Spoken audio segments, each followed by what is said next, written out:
मान रहीम। अस्सलाम वालेकुम दोस्तों, कैसे हो? ठीक हो? अल्लाह पाक ठीक रखे तुहानू सब नू।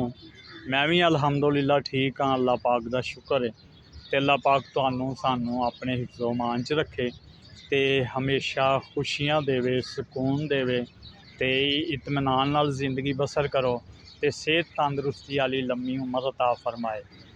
दोस्तों,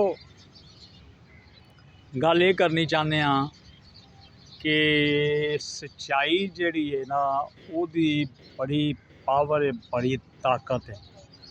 वो आप सच्चा है तो वो सच्चाई नूं ही पसंद करता है ते हमेशा सच्चाई दा ही बोल बाला हुंदा है। ते दोस्तों, ये वे कि तुसी मतलब है कि असी जिहड़े छोटे छोटे साडे बच्चे ना, बच्चों नूं स्कूल भेजीदा है, मदरसे भेजीदा है, उन्हां च सीखण दी जिहड़ी है ना बहुत ज़्यादा कैपेसिटी हुंदी है। बहुत जल्दी वो चीज़ नूं सिखदे ने, इलम नूं बहुत जल्दी हासिल करते हैं। तो कहण दा मकसद ये वे कि उन्हां नूं मुस्बत चीज़ां जिहड़ियां ने वो सिखाओ।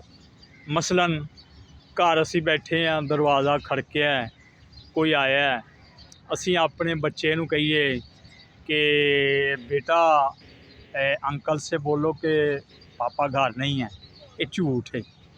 तो वो फिर उन्होंने झूठ की आदत बन जाएगी। तो लिहाजा उन्होंने झूठ का आदि ना बनाओ तो हमेशा सच्ची गल करो। सच्चाई का ही बोलबाला हुंदा है तो सच्चाई दे नाल ही हमेशा जिंदगी बसर करो तो वो कामयाब जिंदगी है।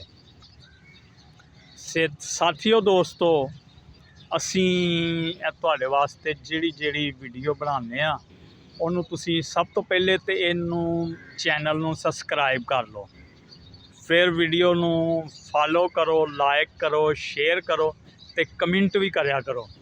तो दोस्तों, जिहड़ी गल है, तुहानू पता है साडी हर वीडियो दे विच एक मैसेज हुंदा है, तो उन मैसेज नू कबूल करोगे तो माशरे च एक मुस्बत साडा माशरा जिहड़ा निखर के मुस्बत निखर के सामने आएगा।